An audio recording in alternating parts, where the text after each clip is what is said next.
podcast with me, Gemma Roots. Once again, Jack couldn't be here, but he will be on the next episode, hopefully. Um, but today I am joined by another special guest. I am joined by Ciara from Django Jones and the Mystery Men. Hello.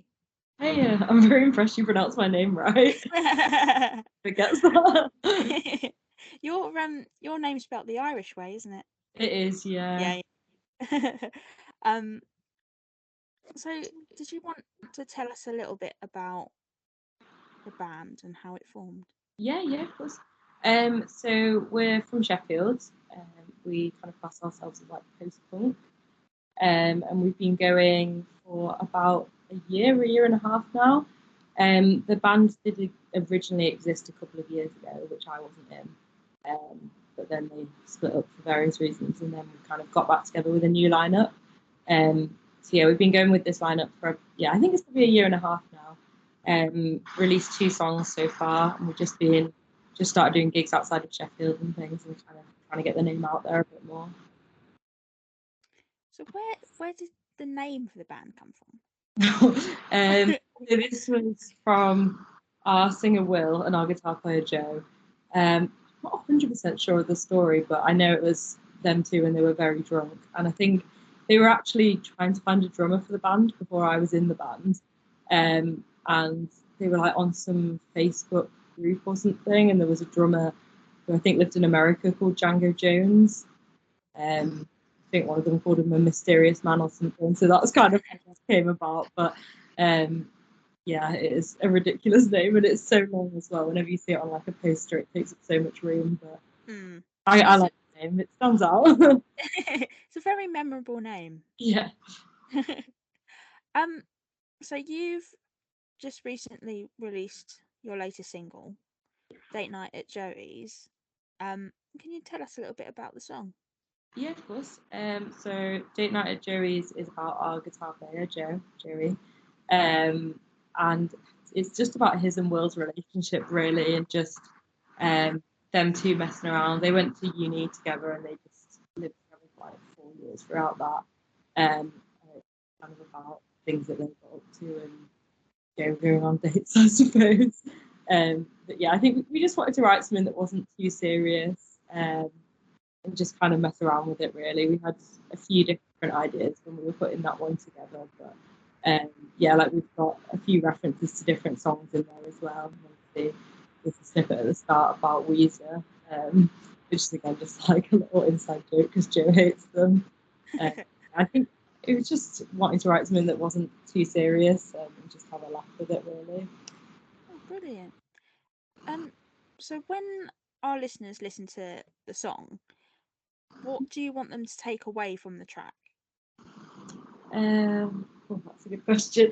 I guess just like fun, really. Just like not taking things too seriously. I mean, it's not to say that like we don't have opinions on a lot of things and all of that. And I think it's really good to write music about important topics as well. But I think at a time when everything does feel a little bit shit and just rubbish, like we're just gonna write something that's really fun and just mess around with it and hopefully just make people smile a little bit as well.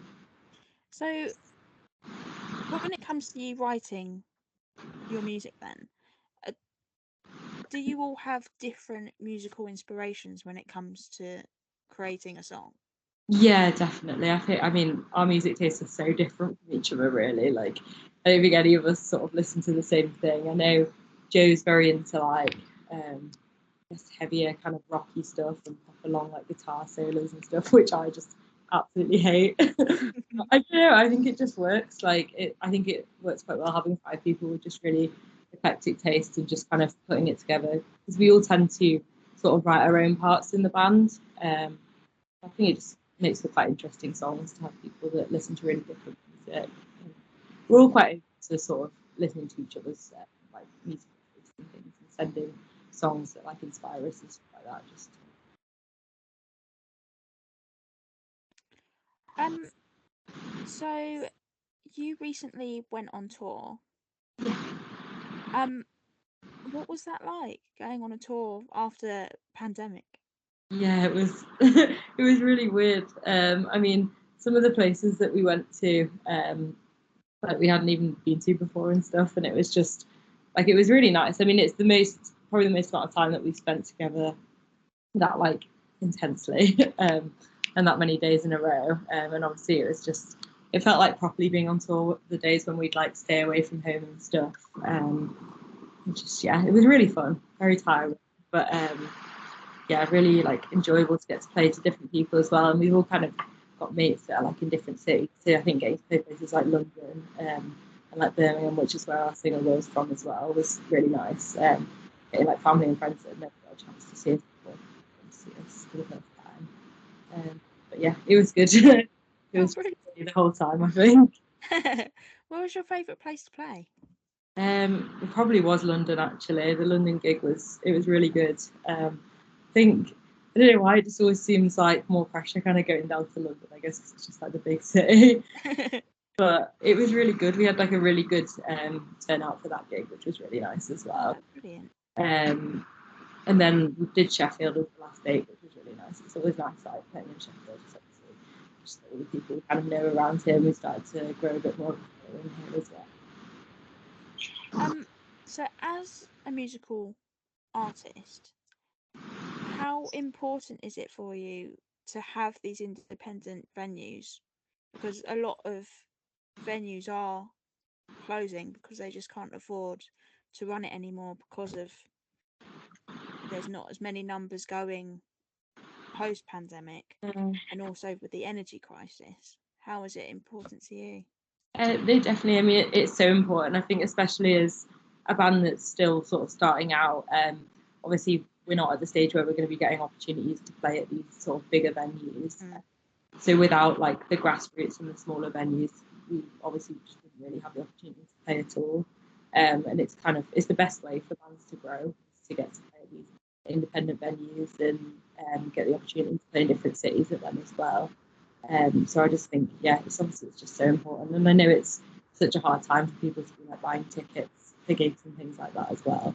But yeah, it's so important if people can, because it just keeps the venues going, the bands going, means that people can keep growing as well. I don't think a lot of people realise that these independent venues, tickets for gigs at those sorts of venues are so much cheaper. Yeah. I mean, compared to these big places. Yeah, and you can go. There's so many like venues and things where you can go for maybe like £5-6, and you can probably see like 3 or 4 bands as well. And if you're watching all of them and making sure you're there for the supporters and things, then like you find the next band that you're into or the next big band or whatever. Yeah, it's really. I mean, it's the price of a pint, really, isn't it? Yeah. It's not that bad. So where would be a venue that you would like to play at, or a festival? Ooh, I think Glastonbury is definitely the dream. I've been to Glastonbury a few times with my family in the past, and I would just absolutely love to play there. It's just like my favourite place. I'm not sure in terms of a gig. I guess just play at bigger venues and just very like down to play wherever. To be fair, I think it's fun playing at new places and getting to play in front of new people and things like that. But yeah, I think it'd be good to do some more festivals and things like that. So you're from Sheffield? Yeah. Is there anything around the Sheffield area that you would like to do? Is there like any independent festivals or anything? Yeah, so I mean, the main festival we have in Sheffield is Tramlines, which is kind of like the big thing that happens in summer here.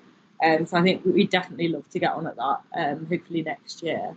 And then we've also got the Lead Mill, which is kind of like the iconic Sheffield venue, which we're actually playing tomorrow. We're supporting a band there. Which, really excited about that. Just more things with the Lead Mill, I think. They're really good. They keep going. Well, I hope you get to do that at some point. Yeah. Is there any plans in the near future for the band? Yes. So I think over the summer, our plans are to get an EP recorded, just to get some more music out there. Really, we've got a lot of stuff written, and it's just finding the time to sort of pick which songs are actually good, which ones are worth like recording and actually releasing to people, and also finding the time to record that as well. But yeah, I think over the summer, rather than we've done a lot of gigs recently, so I think we're just gonna spend time just in like our practice room, making sure that we've got all them songs sorted, and then in the studio recording them. I just think it'd be really good to get some more music out there. So we've just got the 2 songs at the moment, so it'd be good to get like 4 or 5 songs on an EP that people can actually hear. Oh, brilliant. So it's probably going to be quite hard for you to decide what's going to go on the EP. Yeah, I mean, we've got loads of stuff, but it's so weird, like when it's your own songs, trying to decide what's actually good. Yeah, we all just have different opinions on what's actually worth like recording and things as well. But yeah, I think we'll get there with it. I mean, there are a few of the bands that we've spoken to before, and they've either written EPs or they're in the process, and they find it really hard to decide what's going to go on the EP because they're just like, I'm so attached to every single Yeah, song. it's so weird, sort of trying to take yourself away from it, and like obviously you're partly doing it for yourself, but you also don't want to release something that people are not going to like or care about at all. So it's kind of trying to work out what people actually want to listen to, and yeah, it's just weird. It's such a hard one to decide. So one final question that we like to ask some of the musicians that come on is to if you could give advice to our listeners that are thinking about starting a band or wanting to go solo, what would your advice be for them? Um, advice. I mean, I think just go for it. Really, is the best advice you can have. If whether it's like learning an instrument for the first time or wanting, I know actually joining a band can be quite tricky sometimes. Like trying to find like-minded people that want to do the sort of the same kind of music and the same thing. But I think having things like Facebook and like Instagram and all of that is so good for finding connections with other people sort of in your area that are doing music as well. Yeah, I think just go for it. It's really fun being in a band. I mean, I absolutely love playing drums as well. Definitely the best thing I decided to do randomly one day. So, when did you learn to play the drums? When did you start? I was in like year 3 in school, so I was like 7 when I started.